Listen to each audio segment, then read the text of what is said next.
බුදුරජාණන් වහන්සේ වර්ණනා කරපු එකක් ඉවසීම. ශ්‍රාවකයෙකුට ඒකත් ඇති.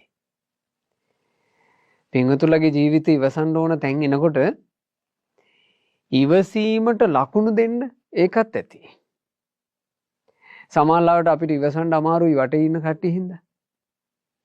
ඉවසන්න ඕන තැන්වල වටේ ඉන්න කට්ටිය සමහරවිට අපිව කලබල කරනවා. එතකොට අපිට ඉවසීම පවත්ව ගන්න බැරුව යනවා. ඉවසීම පවත්ව ගන්න මේ අදහස හිතේ තියාගන්න. ඉවසන්න කිව්වේ බුදුරජාණන් වහන්සේ. ඉවසන්න කිව්වේ මගේ ශාස්ත්‍රඥ වහන්සේ. ඉවසන්න කිව්වේ ලෝකයක් අවබෝධ කරපු මුනි රජාණන් වහන්සේ. මේ ළඟට වෙලා මාව කලබල කරන්න හදන ඇයෝ ලෝකය අවබෝධ කරපු අය නෙමෙයි. ඉවසීම වටනවා කියලා කිව්වේ බුදුරජාණන් වහන්සේ. කාන්ති පරමං තපෝති තික්ඛා වීරියන් අතරේ තපස් අතරේ උතුම්ම තපස ඉවසීම කියලා වදාළේ මගේ බුදුරජාණන් වහන්සේ. කාන්ති බලං පබ්බජ්ජා සොඳුරු පැවිද්දාගේ බලය ඉවසීම කියලා වදාළේ මාගේ බුදුරජාණන් වහන්සේ.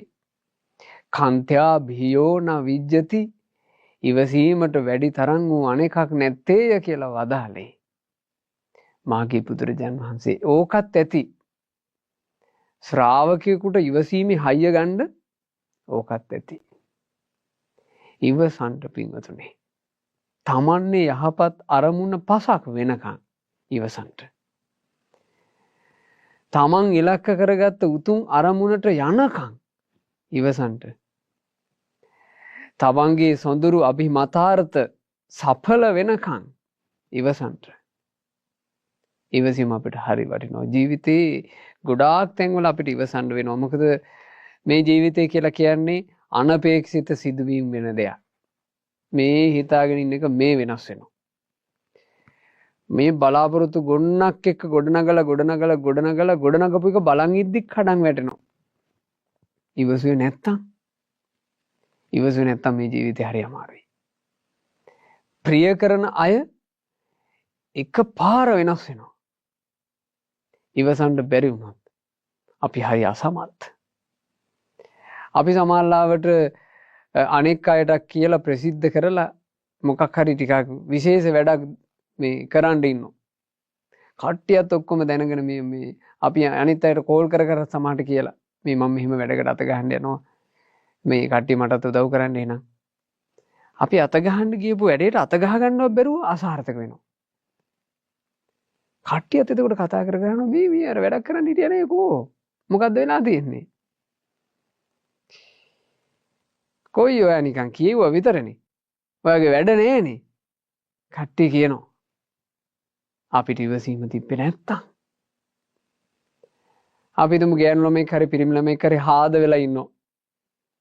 ඒ හාද වෙච්ච කෙනත් එක්ක විවාහ වෙීම කියලා හිතේ ලොකු අදහසක් ගොඩනගාගෙන වටේ කට්ටියට කියනවා මං මේ මෙයාව තමයි බඳින්න ඉන්නේ. අපි දෙන්න තමයි විවාහ වෙන්නේ.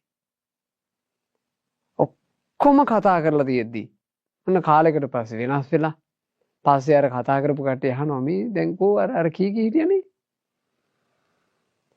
ඉවසීම තිබ්බේ නැත්තම් මේ ජීවිතේ හරි වෙහෙස කරයි. මම මේ කියන දේවල් වලින් තේරුම් ගන්න ඉවසීම නැත්තම් ගොඩාක් වෙහෙස කර වෙනවා ජීවිතේ.